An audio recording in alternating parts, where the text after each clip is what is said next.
안녕하세요. 새벽 묵상 보리떡 진행하겠습니다. 오늘 함께 보실 말씀은 마태복음 21장 28절에서 32절입니다. 그리고 말씀의 제목은 너희 생각에는 어떠하냐입니다. 말씀 보겠습니다. 너희는 어떻게 생각하느냐? 어떤 사람에게 아들이 둘이 있는데 아버지가 맏아들에게 가서 얘야 너 오늘 포도원에 가서 일해라 하고 말하였다. 그런데 맏아들은 대답하기를 싫습니다 하고 말하였다. 그러나 그 뒤에 그는 뉘우치고 일을 하러 갔다.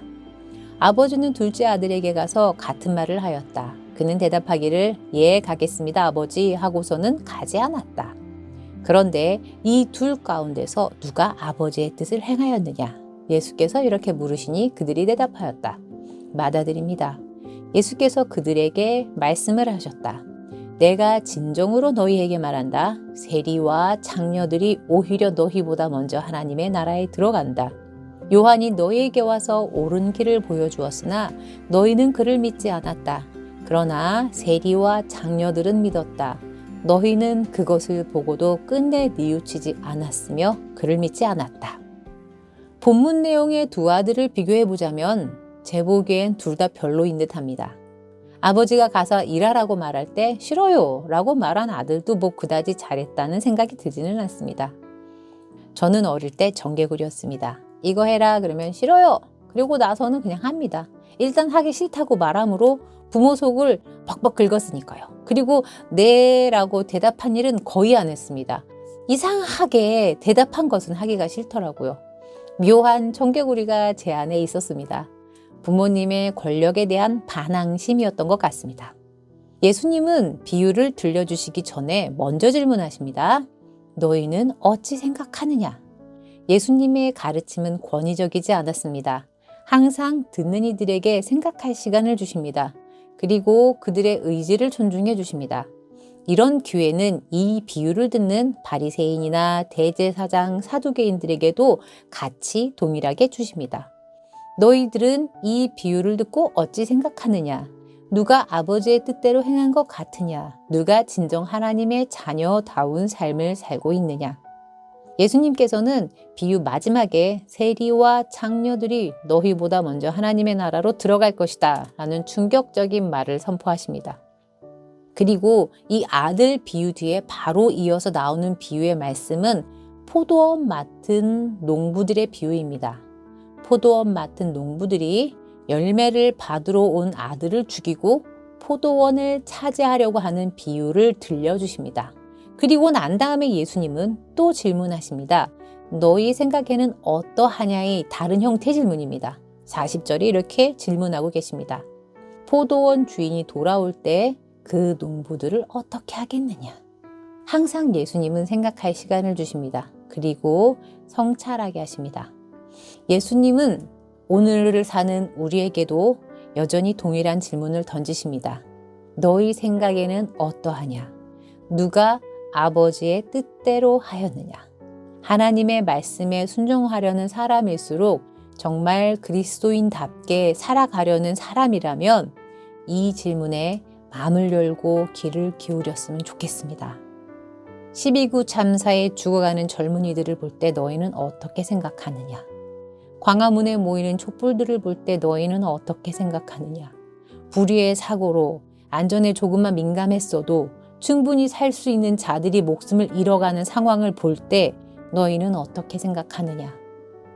같은 사건을 두고 정말 다양한 생각과 반응들이 나옵니다.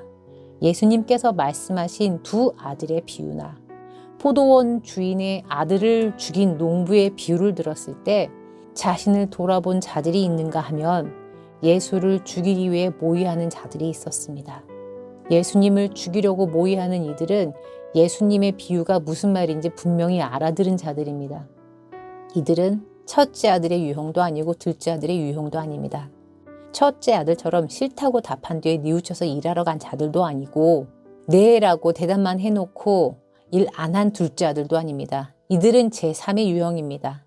예수님의 비유를 듣고 이를 부득부득합니다. 이들은 이 비유의 의미를 다 알았습니다. 무슨 말인지 다 알아들었으나 마음의 찔림을 받기보다는 방어 기제가 먼저 작동한 자들인지도 모릅니다. 본인의 욕심과 이기심을 누군가 알아채는 것이 두려웠을 것이며 그들의 속내가 드러남으로 인해서 잃게 될 명예나 권력을 놓치기 싫었을 것입니다. 친구가 읽던 책의 한 부분을 사진 찍어 보내주었습니다. 그 글을 공유해 보려고 합니다. 사회 지배 성향과 우파 권위주의 성향이 강한 사람들에게 높은 빈도로 나타나는 공통적 특징은 자신들의 집단 동질성에 위협으로 느끼는 외부자들에 대해서 극도의 불관용을 보인다는 점이다. 사회 지배 성향이 높은 사람들은 주도권을 놓고 경쟁하는 외부자들에게 위협을 느꼈으며 우파 권위주의 성향이 높은 사람들은 우리를 우리로 만들어주는 하나됨과 균질성을 보이지 않는 외부자들에게 위협을 느꼈다. 사회 지배 성향과 우파 권위주의 성향이 높은 사람들이 위협을 느낄 때는 타 집단 구성원을 비인간화하는 행동으로 반응하는 경향을 보인다. 이런 지배 집단은 예전에도 그리고 지금도 항상 존재하는 것 같습니다. 두려워서 타인을 비인간화하는 겁쟁이들입니다. 예수님께서 오늘 저희에게 질문하십니다. 너희는 어찌 생각하느냐? 이 질문을 소홀히 여기지 않았으면 좋겠습니다. 정말 자기 내면을 진실하게 돌아볼 수 있으면 좋겠습니다. 그 과정이 내게 불이익이 될지라도 자기 민낯을 보는 것이 두려울지라도 과감하게 자신을 돌아보고 성찰해야 할 것입니다. 그럴 때 우리는 바리새인이나 사두개인 혹은 사회 지배 성향과 우파 권위주의 성향이 강한 사람들에게 속하지 않으며 그들에게 바른 목소리를 낼 수 있는 성숙한 자들이 될 것입니다.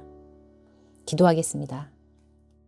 사랑의 하나님, 자신을 성찰하는 아픔을 견디게 하시고 말씀의 깊은 뜻을 이루며 살아가는 저희 벙커원 교우들이 되게 인도하여 주시옵소서. 강건하게 하시고 담대하게 하시옵소서. 감사드리며 예수님의 이름으로 기도드립니다. 아멘.